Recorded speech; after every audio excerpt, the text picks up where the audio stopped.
श्योपुर में करीब 1 महीने पहले पार्वती नदी में मिले तहसीलदार के शव की गुत्थी फिर से उलझ गई है। दरअसल 1 महीने पहले जिस शव को तहसीलदार नरेंद्र सिंह ठाकुर का समझकर उनके परिवार को दिया गया था, वो शव तहसीलदार का था ही नहीं। दरअसल तहसीलदार के बेटे से उनके पिता के शव को पहचानने में चूक हो गई थी। अब तहसीलदार का शव सीवन नदी में ही मिल गया है।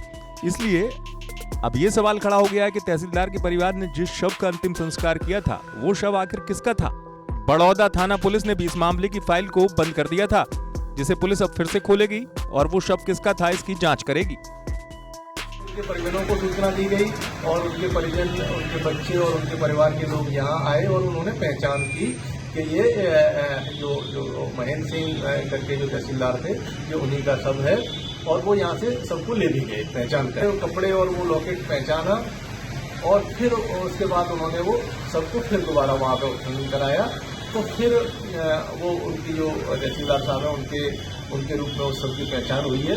अब चूंकि यहाँ से वो सब पहचान के ले गए थे, तो चूंकि मर्डर डायरी अभी यहीं पे कुछ पेपर वहाँ मंडी थाना क्षेत्र को पहुँच गए थे और उसकी फीवर बोन भी रखी गई थी जांच के लिए, तो उससे हम लोग उसका डीएनए प्रोफाइल तैयार करवाएंगे।